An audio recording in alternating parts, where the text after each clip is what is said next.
Bibisitahin ko nga pala ngayong araw ang aking palayan kaya samahan niyo ako for today's mini vlog. Magandang araw po sa lahat. Dahil nga po boring na kami sa bahay, ayan naisipan naming bumisita sa palayan. Total maganda naman yung sikat ng araw dito sa amin ngayon kaya ayan lumabas ng bahay para hindi maboring. Kahit maganda nga po yung sikat ng araw ngayon, ayan matubig pa rin yung daanan dito at maputik pa rin dahil nga sa ilang araw ng pag-uulan. Kaya naman para iwas dulas, ayan hiniram ko nang muna yung mahiwagang tungkod ni Lulu Imaw. Kasama nga rin po namin dito si Danaya na nag-anyong pasneya nga lang muna for today's mini vlog. At ayan, nagpakarga pa nga yung isang pasneya, ang arte-arte ba naman? Parang ayaw maputikin kahit sobrang putik na rin naman.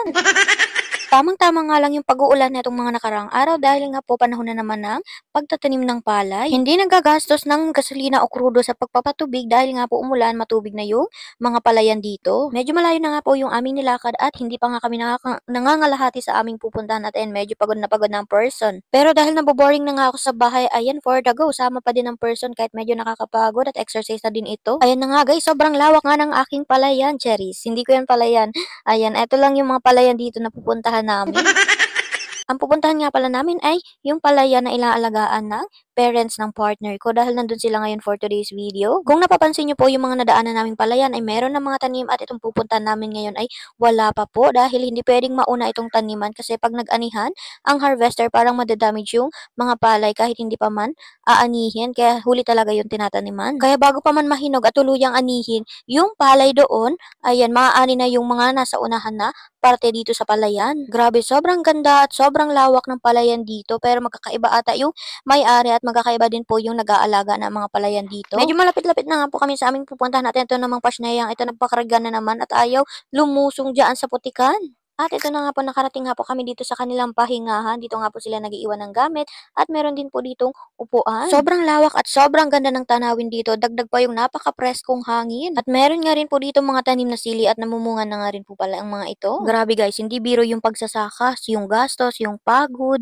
Tapos, bibiliin lang nila ng napakamura yung palay. 'Di ba nasaan ang hustisya do'n, ang mahal ng krudo, gagastusan mo pa yung binhi, pati yung mga abono at spray. Pagkatapos aalagaan pa ito ng ilang buwan, aba naman sobrang nakakapagod talaga. Tapos maibebenta lang 'to sa murang halaga, buti na lang kung, hindi mahal yung krudo, yung or gasolina o yung mga ginagamit para makapagtanim ng palay. Okey lang na bilhin nila ng mura, eh sobrang mahal ng mga gastos bago ka makapag-ani ng palay. Kaya lamang wala tayong magagawa dahil tayo ay nasa Pilipinas, pero sa ibang bansa napakayaman nila sa agrikultura. Sana man lang bago nila ibaba yung presyo ng palay, ibaba muna nila yung presyo ng mga bagay na ginagamit para makapagtanim ng palay. Para naman po maging patas sa mga magsasaka. By the way guys, ayan, sobrang ganda nga pala dito sa may gitna ng palayan o napakaganda ng bukid.